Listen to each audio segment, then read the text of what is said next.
Mga kababayan, noong ika-26 ng buwan, sinabi ng dating Chief of Staff ng US National Security Council na si Alex Gray na ang paggasta sa depensa ng Canada at ang lumalalim nitong ugnayan sa Tsina ay nagbabanta sa magkasanib na seguridad ng dalawang bansa. Tila ang pananaw na ito ay tatanggapin lamang kung ang tingin ay nakatuon sa mapa sa hilagang bahagi ng Amerika. Ngunit para sa isang komprehensibong pagsusuri, kailangan nating palawakin ang ating pananaw sa mas malawak na mapa upang makita na hindi lamang ang Canada ang kahinaan sa seguridad ng Amerika. Ang dehado ng Amerika laban sa China sa kasalukuyan ay hindi dahil sa mas mahina ang Washington. Ito ay nasa isang mas malalim na kabalintunaan. Ipinagtatanggol ng Amerika ang isang bukas na sistema, bukas na merkado, bukas na pamumuhunan, bukas na daungan, at bukas na supply chain. Samantalang maaaring samantalahin ng China ang mismong pagiging bukas na iyon upang magtanim ng mga pwesto, at kapag ang mga pwestong iyon ay nasa loob na ng sibilyang infrastruktura, mga daungan, lohistika, mineral, at surveillance camera, hindi ito maaaring harapin ng Amerika na parang isang base militar. Kung nais itong isara ng Amerika, sasalungatin nito ang sariling pilosopiya ng pagiging bukas. Kung hindi naman isasara, ang estratehikong panganib ay dumarami araw-araw. Magsimula tayo sa isang pang-araw-araw ngunit lantad na halimbawa, ang Canada. Sila ang pinakamalapit na kaalyado ng Amerika sa istruktura ng Hilagang Amerika. Ngunit dahil din sa pagiging isang bukas na ekonomiya na nangangailangan ng kapital, naging lugar ang Canada kung saan maaaring pumasok ang China gamit ang daang pang-ekonomiya hanggang sa mapilitan ng Ottawa na lumipat sa lengguwahe ng pambansang seguridad. Mula 2025, inutusan ng gobyerno ng Canada ang kumpanyang Hikvision sa Canada na itigil ang operasyon dahil sa mga alalahanin sa pambansang seguridad. Malinaw na iniulat ng Reuters na ito ay desisyon ng gobyerno ng Canada. Ipinapakita nito ang isang katotohanan. Ang mga bagay na tila purong pangkomersyo tulad ng mga surveillance camera o security equipment ay tinitingnan na ngayon bilang data infrastructure at mga backdoor. Kapag ang isang kaalyado tulad ng Canada ay kailangang gumawa ng ganitong matigas na desisyon, hindi lamang ito tungkol sa Ottawa. Ito ay isang senyales na ang siwang sa bukas na sistema ng Hilagang Amerika ay lumaki na ng husto kaya't kailangang direktang manghimasok ang seguridad sa ekonomiya. Sunod ay ang kwento ng mga strategic minerals, mga bagay na kailangan ng Amerika upang tiyakin ang produksyon sa teknolohiya at depensa. Noong huling bahagi ng 2022, inutusan ng Canada ang 3 dayuhang kumpanya, kabilang ang mga kumpanyang Chino mula sa Hong Kong, na mag-divest mula sa mahahalagang kumpanya ng mineral. Ang listahang inilabas ng Canada ay napaka-espesipiko. Kasabay nito, naglabas sila ng patakaran na nagpapahigpit sa pagsubaybay sa pamumuhunan. Sa katunayan, nais ng Estados Unidos na hilahin ang supply chain ng mineral pabalik sa Hilagang Amerika at mga kaalyado upang bawasan ang pag-asa sa China. Ngunit kahit sa bakuran ng kaalyado, nagawa pa rin ng Beijing na mauna gamit ang kapital, bumili ng mga share at magkaroon ng pwesto sa mga gitnang bahagi ng kadena na nagtulak sa Ottawa at Washington na gumanti gamit ang mga mekanismo ng security review. Paulit-ulit nang inilarawan ng media na kahit naghigpit ang Canada, ang pera mula sa China ay patuloy na naghahanap ng mga oportunidad sa sektor ng mineral. Ibig sabihin, hindi kulang sa determinasyon ang Amerika at mga kaalyado, ngunit sila ay hinihila sa isang laro na magastos sa oras at puhunang pampulitika. Dahil para makapigil, kailangan baguhin ang mga batas sa pag-review, dumaan sa mga kaso at harapin ang diplomatikong reaksyon. Lahat ng ito ay mas mabagal kaysa sa naunang pagpasok ng pera. Mula sa Canada, Kung titingin ka sa kanlurang hating globo, makikita mo ang isang sistematikong geograpikal na dehado ng Amerika. Nabubuhay ang Amerika sa karagatan at pandaigdigang kalakalan, kaya ang pinakapanganib na bagay ay hindi ang paglitaw ng mga barkong pandigma ng Tsina sa kanilang pintuan, kundi ang paghawak ng Tsina sa mga sentro ng infrastruktura sa kanilang likod-bahay. Itinala ng mga pag-aaral ng mga global strategist na ang Tsina ay may kaugnayan sa 27 proyekto ng daungan sa Latin America at Caribbean. Ang bilang na 37 ay hindi tsismis. Ito ay isang set ng datos na binuo at inilathala ng CSIS at direkta nilang sinabi na ito ay nagdudulot ng pag-aalala sa Washington. Ang mga proyektong ito, kahit na may tatak pang komersyo, ay maaaring magbukas ng pinto para sa estratehikong leverage, pangongolekta ng sensitibong datos, at pagpapalawak ng impluensyang geopolitikal malapit sa baybayin ng Amerika. Dito, ang Panama, ang simbolikong hotspot. Sa huling bahagi ng Enero at Mayo 2024, sunod-sunod na ini-update ng Reuters na pinawalang bisa ng Korte Suprema ng Panama ang kontrata sa daungan ng isang unit ng C.K. Hutchison dahil sa paglabag sa konstitusyon, dahil sa mga pribilehiyo, monopolyo at tax exemption. Tiniyak ng gobyerno ng Panama na magkakaroon ng paraan para sa tuloy-tuloy na operasyon at binanggit pa na maaaring makilahok ang APM terminals sa pansamantalang pamamahala. Iniulat din ng AP na kinuha na ng Panama ang 2 daungan, ang Balboa at Cristobal, sa ilalim ng isang utos na nagpapakita na ang kwento ay lumampas na sa isang kontratang pangnegosyo at naging isyu na ng estratehikong soberanya. Idiniin pa ng Reuters ang isang kapansin-pansing numero. Humigit kumulang 5% ng pandaigdigang kalakalang pandagat ay dumadaan sa Panama Canal. Alam naman nating hindi nakaupo lang ang Amerika. Itinutulak ng Amerika ang mga kaalyado at kasosyo sa rehiyon na tingnan ang mga daungan ng may higit na pag-iingat sa seguridad. Ngunit ang kanilang dehado ay ang mga daungang iyon ay nasa teritoryo ng ibang bansa at karamihan ay may tatak na pangkomersyo. Kung nais ng Washington na bawasan ang impluensya ng China, kailangan nitong dumaan sa isang mahabang proseso, pagkumbinsi, pagbabago ng batas, pagpapalit ng operator, at pagbabago ng istruktura ng pamumuhunan. Samantalang ang Tsina ay kailangan lang dumaan sa landas na ako ay mamumuhunan, ako ay magtatayo, ako ay magpapatakbo. Dahil dito, ang laro ay hindi balanse sa bilis. Gamit ang parehong lohika ng pagtatanim ng pwesto sa pamamagitan ng infrastruktura, tingnan natin ang Peru. Iniulat ng Reuters ang tungkol sa Chancay na binuo ng COSCO na nagbibigay diin sa motibasyon na ikonekta ang mga yaman ng Timog Amerika at ang kaakibat na plano sa infrastruktura. Nabanggit din ng Reuters ang isang proyekto ng Riles na may kaugnayan sa Chancay na nagkakahalaga ng hanggang 3.5 bilyon. Ang direktang ruta ng transportasyon patungo sa Chancay ay naglalayong bawasan ng gastos sa logistic ng humigit kumulang 20% at palakasin ang koneksyon sa ibang mga daungan sa rehiyon. Ipinapakita ng mga numerong ito na ginagawa ng Tsina ang mga estratehikong daungan na dating likod-bahay ng Amerika na maging bahagi ng sarili nitong sistema ng kalakalan, hindi lamang sa pamamagitan ng diplomasya, kundi sa pamamagitan ng mga ruta ng transportasyon at mga sentro ng daungan. Kung titingnan sa aspetong militar, ang dehado ng Amerika ay hindi ang kakulangan sa teknolohiya, kundi ang bilis ng paggawa ng mga bagong barko at ang laki ng kanilang fleet.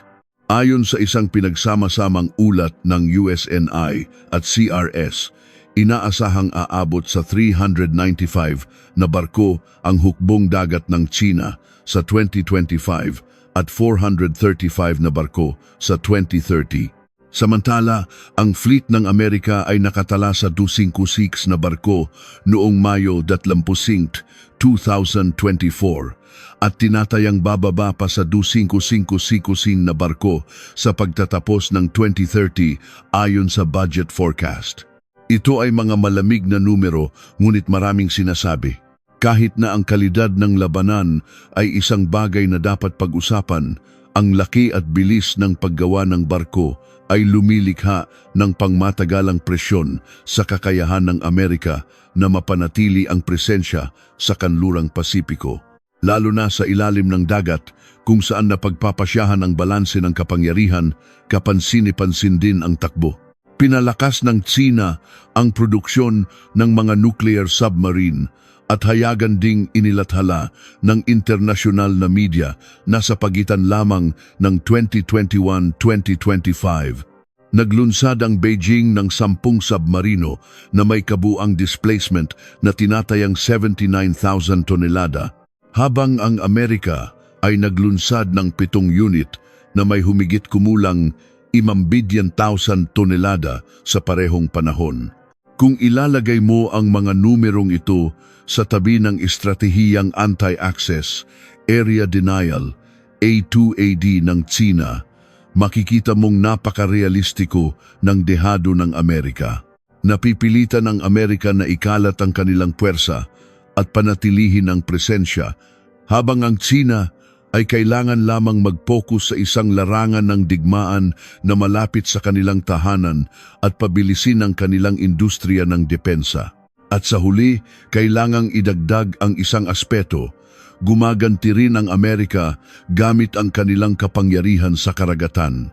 Nitong Mayo 2024, kinontrol ng Amerika ang isang sanctioned na oil tanker, ang Beta, sa Indian Ocean na may lulang 1.9 milyong bariles ng Meray heavy crude oil at inaasahang patungo sa Tsina.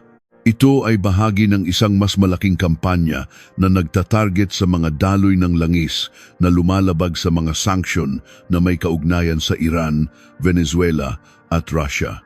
Ang detalye ng 1.9 milyong bariles ay isang numero, ngunit ang kahulugan nito ay mayroon pa ring kakayahan ang Amerika na magtakda ng mga patakaran sa karagatan at iyon ang leverage na nais bawasan ng Tsina sa pamamagitan ng pagtatanim ng pwesto sa infrastruktura, pagbubukas ng mga ruta ng transportasyon, at pagbuo ng isang network ng mga daungan.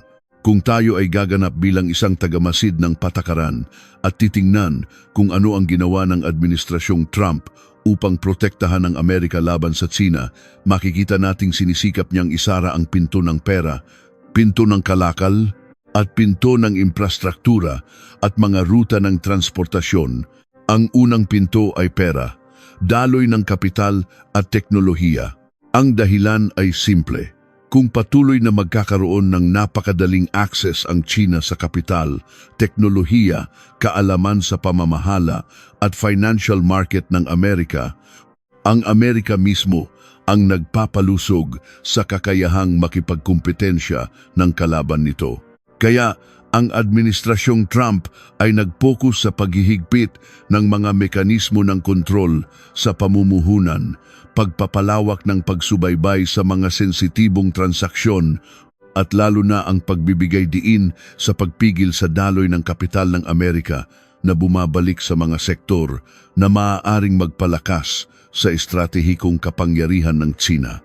Ito ay isang mahalagang pagbabago ng focus. Sa halip na magtalo lamang tungkol sa kalakalan, direkta nilang tinatamaan ang gasolina, ibig sabihin, ang kakayahan sa teknolohiya at pananalapi. Kapag napigilan mo ang gasolina, hindi mo na kailangang labanan ang bawat laban. Pinababagal mo ang iyong kalaban sa pangmatagalang karera. Ang pangalawang pinto ay mga kalakal at supply chain. Ibig sabihin, ang digmaang taripa at muling pagsasaayos ng kalakalan.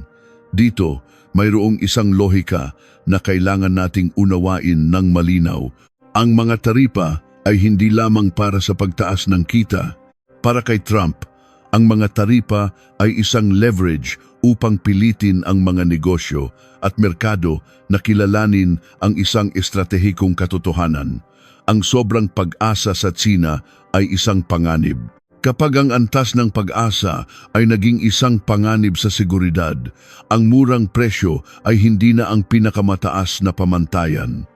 Kailangang tanggapin ang isang bahagi ng gastos upang mabili ang seguridad ng supply chain. Kaya, ginamit ang mga taripa bilang isang sapilitang tulak.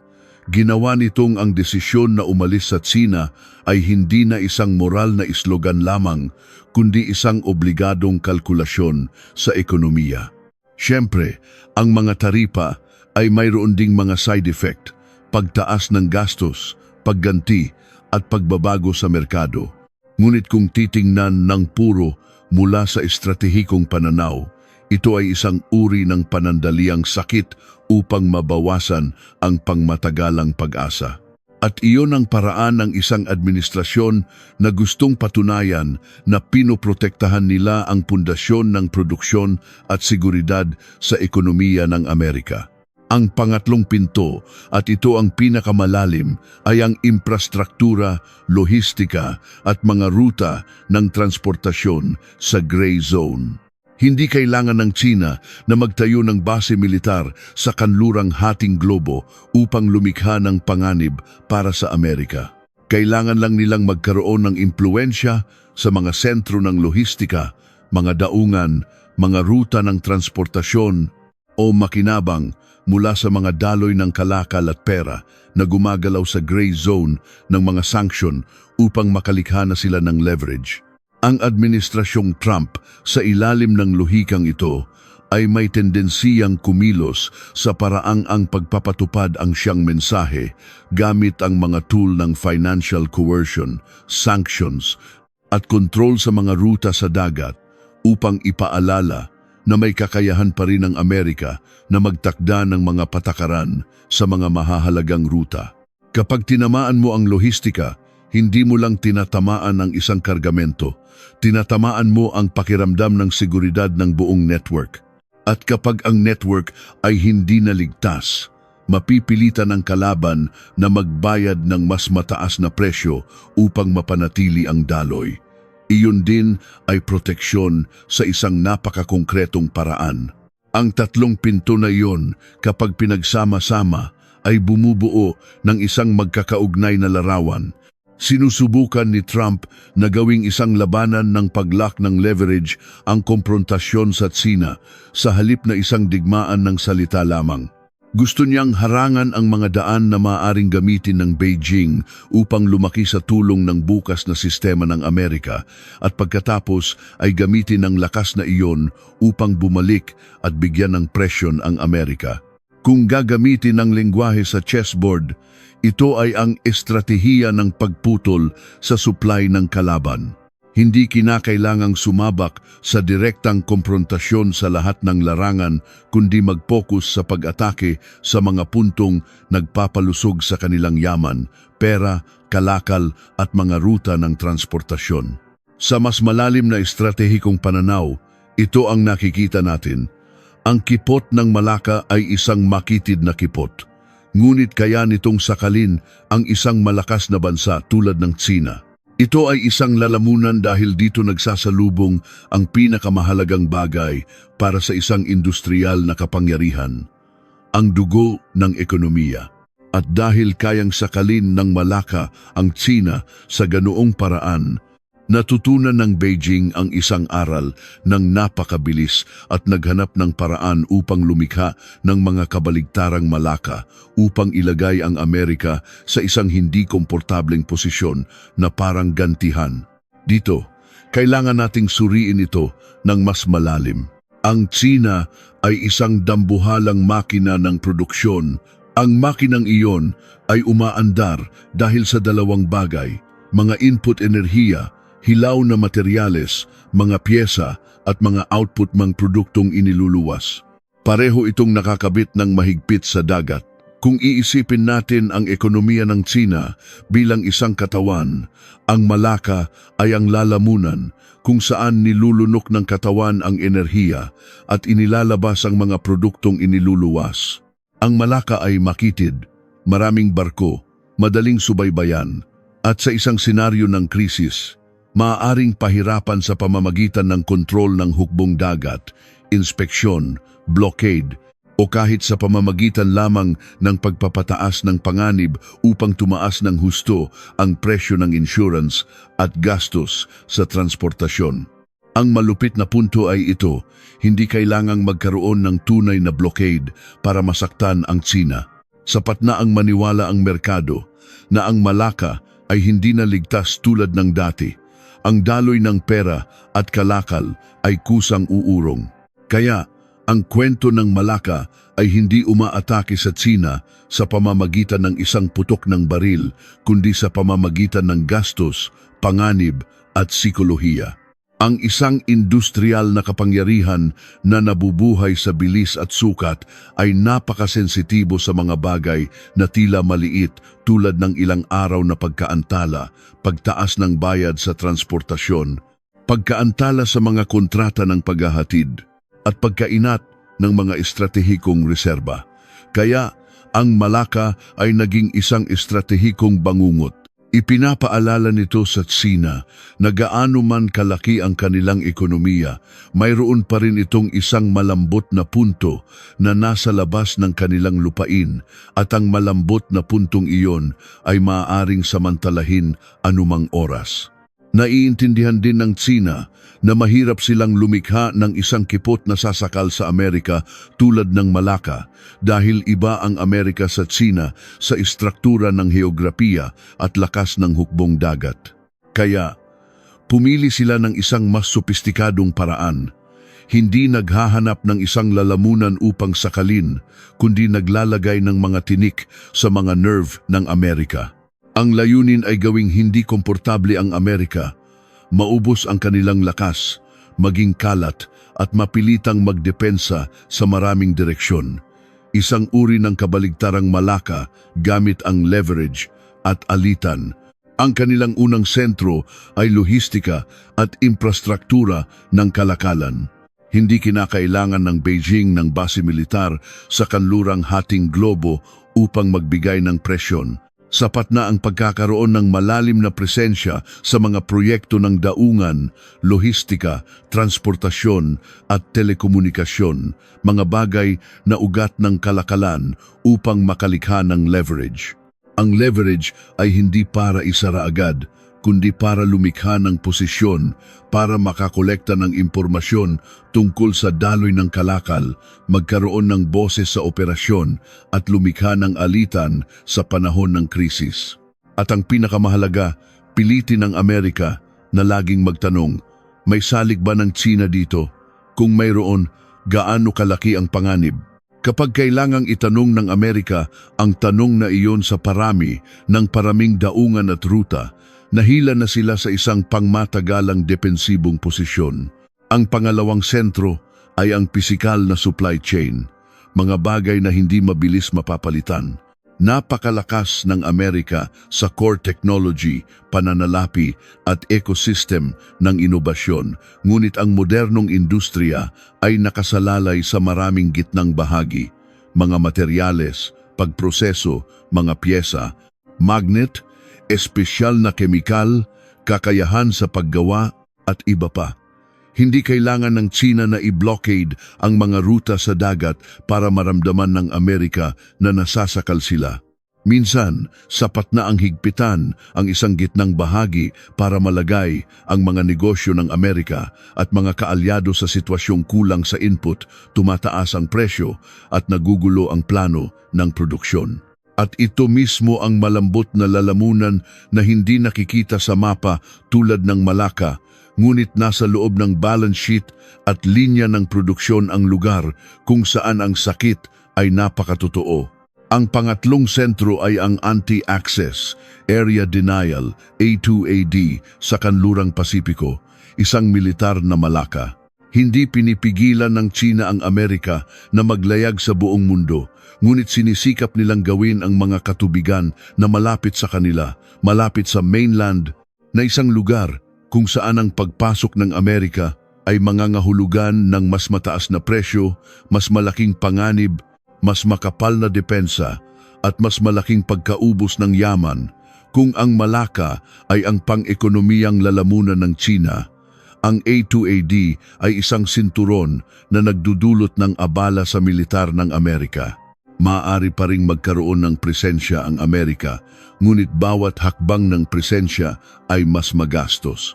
At kapag ang presensya ay naging napakamahal, ang kapangyarihan ng pagpigil ay kailangan ding magbayad ng mas mataas na halaga upang mapanatili. Sa paraang ito, hindi sinasakal ng China ang leeg ng Amerika, ngunit pinapahirapan nilang huminga sa isang paraan na pangmatagalan. Hindi komportable ang Amerika dahil napipilitan silang maging mas mapagbantay. Tingnan ang sibilyang infrastruktura ng may estratehikong mata, kontrolin ang pamumuhunan, suriing muli ang supply chain at bantayan ang maraming sentro. Ngunit hindi pa sila nasasakal dahil mayroon silang tatlong estrukturang bentahe na napakahirap gayahin ng China sa maikling panahon. Una, ang heograpiya at antas ng kasarinlan. Alam natin na ang Amerika ay may dalawang malalaking baybayin, isang dambuhalang domestic market, enerhiya, agrikultura, industriya ng depensa at mga kalapit na kaalyado. Wala silang iisang lalamunan na maaaring sakalin. Ang China ay may Malacca bilang simbolo ng isang bottleneck, ngunit ang Amerika ay walang katumbas na Malacca. Pangalawa, ang kalamangan sa hukbong dagat at network ng mga kaalyado. Kahit na mabilis na lumalakas ang China, hawak pa rin ng Amerika ang mas mahusay na kakayahang dominahin ang pandaigdigang karagatan. At mas mahalaga, mayroon silang isang sistema ng mga kaalyado sa lahat ng dako. Ang kanilang mga kasosyo ay laganap din. Ginagawa nitong mahirap para sa China na lumikha ng isang blockade na parang isang sakal na lang ay tapos na. Maaring tumaas ang gastos ng Amerika, ngunit halos imposibleng maputulan sila ng oxygen. Isang atake lamang ay hindi sapat para pabagsakin sila. At ang pangatlong bentahe ng Estados Unidos ay ang kakayahan ng kanilang sistema na mag-adjust. Maaaring mabagal sila dahil sa katangian ng isang demokratikong institusyon, ngunit kapag natukoy na nila ang panganib, maaari nilang baguhin ang mga batas, higpitan ang pamumuhunan, muling ayusin ang supply chain, at isama ang mga kaalyado. Malakas ang China sa bilis ng pagtatanim ng pwesto, ngunit malakas ang Amerika sa kakayahang pakilusin ang isang malawak na ecosystem upang tanggalin ang mga pwestong iyon kapag itinuring na itong issue sa seguridad. Gayunpaman, ang puntong maaaring magpabago ng lahat sa susunod na 10 hanggang 10 taon ay nakasalalay sa isang tanong. May sapat bang determinasyon at disiplina ang Amerika upang bawasan ang pag-asa sa China at isara ang mga siwang sa kanilang bukas na sistema? Kung hindi nila tutugunan ng lubusan ang mga kahinaan sa gitnang bahagi ng supply chain at hahayaang manatili ang Beijing sa isang papel na mahirap palitan, ang mga kabaligtarang Malacca na iyon ay magdudulot sa kanila ng pagkapagod, pagkaubos at unti-unting paghina ng kanilang kalamangan. Sa malaking chessboard, ang heograpiya ay tunay na kuta ng Amerika. Tulad ng ating nasuri, ang dalawang karagatan ay parang dalawang pader, ang malawak na kontinente ay parang likod-bahay, at ang mga kaalyado ay parang mga toring bantayan. Ngunit sa isang pangmatagalang digmaan, hindi kayang sustentuhan ng kuta ang sarili nito. Ang supply chain ay ang linya ng supply, ang infrastruktura ay ang daan ng tropa, at ang political will ay ang disiplina na nagpapanatili ng ritmo.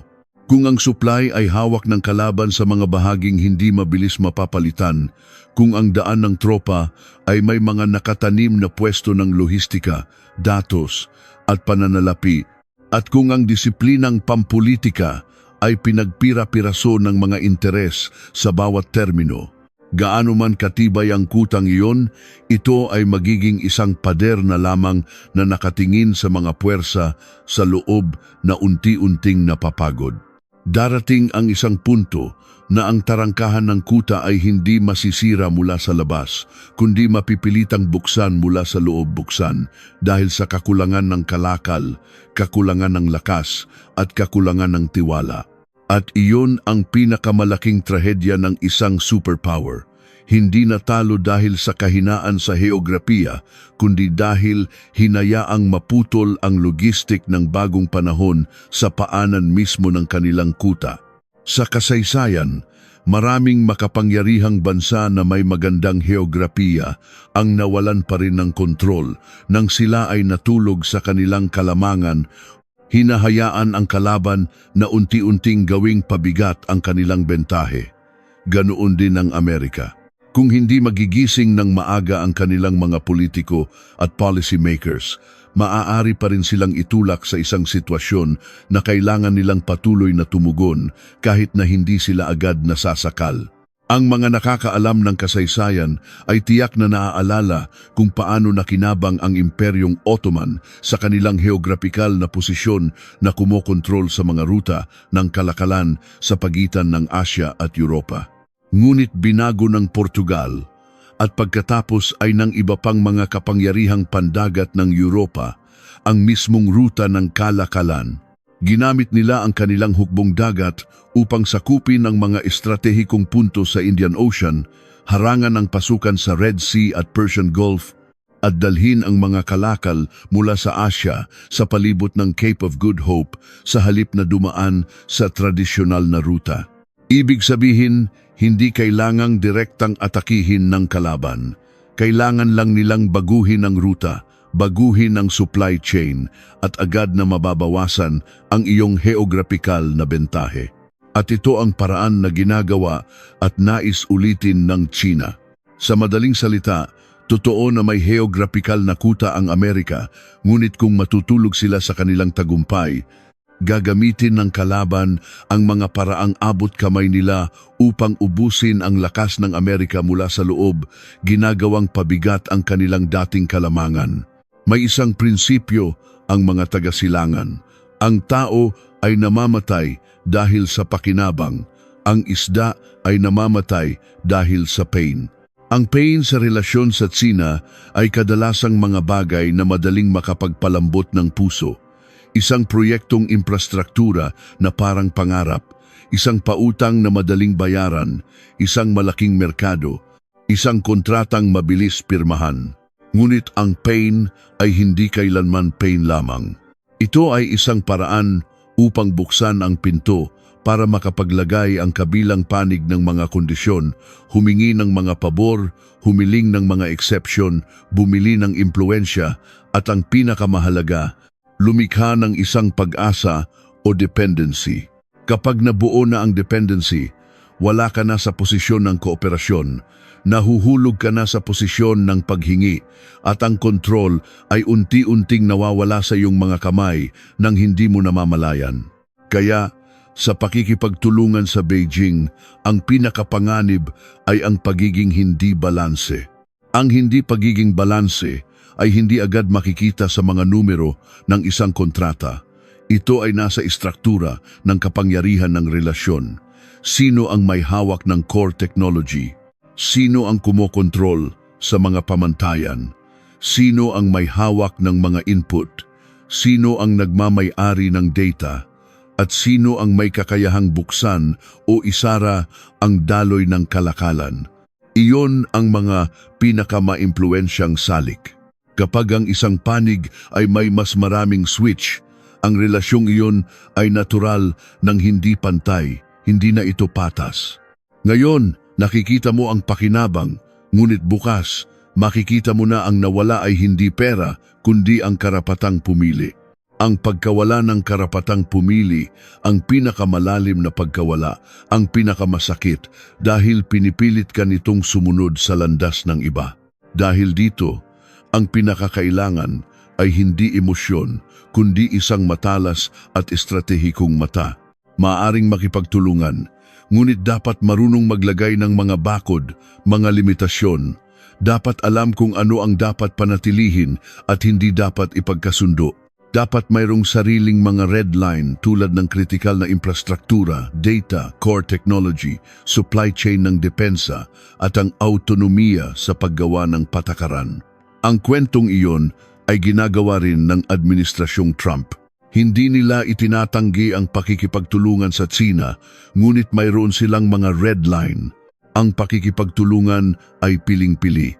Ang pakikipagtulungan na walang hangganan ay ang paggawang isda sa sarili, nakikita ang pain ngunit kinakalimutan ang kawil. At sa geopolitics, ang pinakanakakatakot na kawil ay ito. Akala mo nakikinabang ka, ngunit sa katotohanan, ikaw ay ginagabayan upang mawala ang iyong mga pangmatagalang bentahe. Ang pagkawala sa puntong iyon ang pinakamasakit. Ang pagkawala ng mismong mga bagay na hindi mabibili ng pera o anumang iba pa.